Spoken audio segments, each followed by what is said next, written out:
very difficult to die because medicine's got so good. It was all right. It was quite good. I was basically just trying to ask the question, what happens when we start acting like video game characters because we can't die?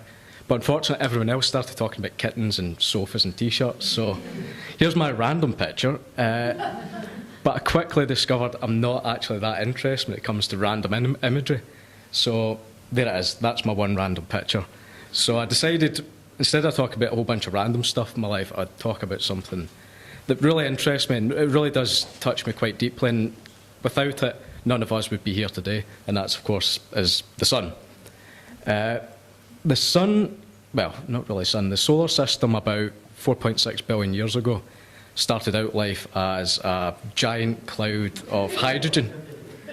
But under its own mass, it collapsed in itself and formed the sun. Then later on, the planets formed, the heavier ones towards the centre and the lighter, gassier ones towards the outside. And the reason I mention this is because that's one of the things that really inspires me about the sun, is that it doesn't really matter if you're a rock or any one of you, or the seats you're sitting on, or the stars, the planets, whatever. We're all made out of essentially the same stuff. Now this blows my mind. Absolutely. I know it sounds really spiritual, but as far as we can tell scientifically, it's a fact, right? But it's also a scientific fact that too much sun can, kick our ass. And that so much is true with planets that are close to the sun in the solar system, because liquid water can't form and life as we know it can't exist. And, well, in Earth, obviously by the deserts, you get your ass kicked by the sun. But it's this tremendous power, again, is something that really inspires me. It really intrigues me more than inspires, because us as pretty clever monkeys, we've discovered how to actually harness the power of the sun, just the same way that plants harness it, turning the light energy, the UV light energy, into something useful for our daily progress. But our solar technology isn't that good just quite yet. It's pretty cool. I mean, don't get me wrong, it's awesome, but it's just not really that good, and we really need direct sunlight for it to operate optimally. So we need good weather, but also we need to track the position of the sun and know where it's going to be, what time of the day, what days, what weeks, what months, what years. But thankfully, that's quite easy for us because our ancestors have already tracked the sun. I know it seems like quite a simple thing to say, like, yeah, no, we know the sun goes up, we know the sun goes down. But it's a very important thing, certainly for our ancestors, to figure out. And they didn't know why the sun would have this kind of abstract behaviour, but they did keep really good records, and their data is absolutely sound. But they've discovered, as we all know, that winter time the sun is in the sky for a very short amount of time. Summer, the sun is quite high up in the sky. This is due to a rotation in the Earth's axis, so we get our seasons basically. So midday, in the beginning of the year, the sun is at its lowest point at midday. And throughout the weeks, the days and weeks after that, the months after it really, the sun starts getting higher up into the sky. But it's not until spring, well, the equinox, when the sun actually gets high enough that the days are longer than the night times. So that's when, we start celebrating, oh, cool, the summer's in. But more importantly, life starts happening, animals start breeding, plants start growing. It's a great time.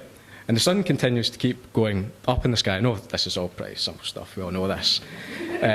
But something really interesting happens at the summer equinox. The sun stops rising for 3 days, and it stays in the same position at midday for 3 days before making its descent back into autumn, into winter. So basically, that's kind of the shit time of the year, because we're actually losing a lot of things, and everything starts dying, plants stop growing.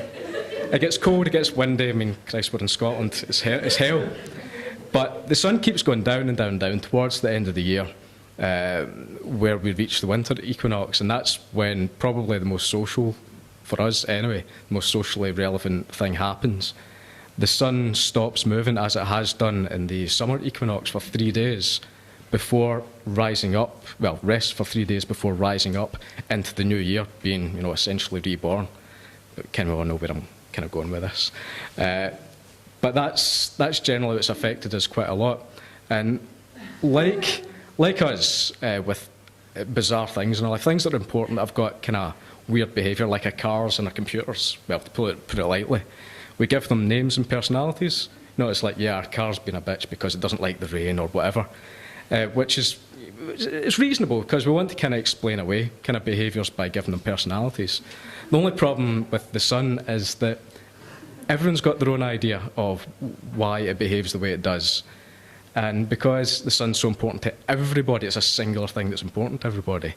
This has caused a lot of problems in our history, which I won't get into because the violence between each other fighting over control over the sun's not what interests me, it's not what inspires me. What inspires me about our relationship with the sun is that we've went from this kind of infighting over control of the sun and belief in big leviathans that seem to explain away what the sun is and what it should be doing. We went from these leviathans that really only sever our link between the sun, the earth, ourselves and each other, to in the last, 50, 100 years, say, to us actually believing in science and realising that increasingly we're more part of a whole thing. We're all part of one system that's basically, there's no reason for us to ever hate or fear anything because we're all one big, beautiful thing.